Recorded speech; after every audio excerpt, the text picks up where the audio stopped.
Bonjour Bruno Donnet. Bonjour Philippe.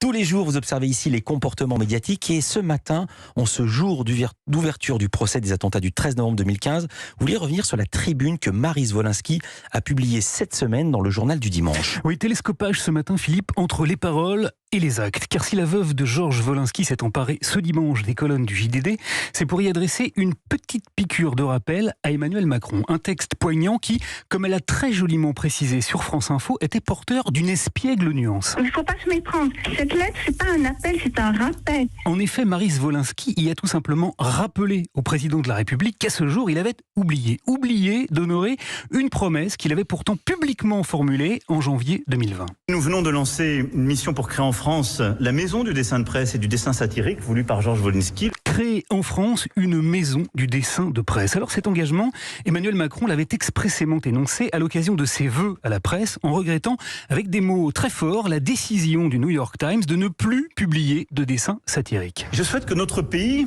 continue de ne pas céder à ce que j'appelle cet esprit de lapidation et à cette forme d'ordre moral autoproclamé. La main sur le cœur, le chef de l'État avait donc rappelé à toute une profession extrêmement inquiète qu'en France, on soutiendrait mordicus les caricaturistes et qu'à titre personnel, il était indéfectiblement Charlie. J'évoquais à l'instant l'importance des dessins de presse.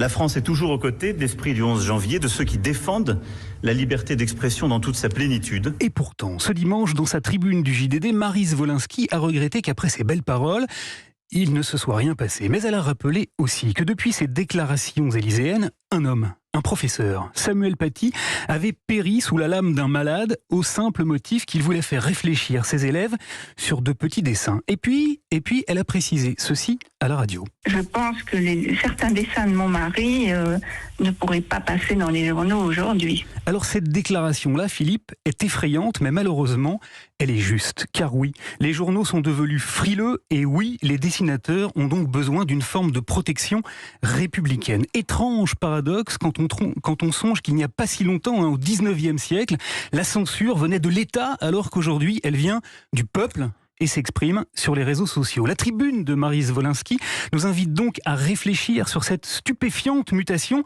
mais elle se termine par une information. Elle nous apprend en effet que le maire du 6e arrondissement de Paris a proposé de mettre à disposition du projet un lieu situé entre l'école des Beaux-Arts et l'Académie des Beaux-Arts. La seule chose qui manque donc aujourd'hui pour voir naître en France une maison du dessin de presse, c'est une toute petite signature présidentielle.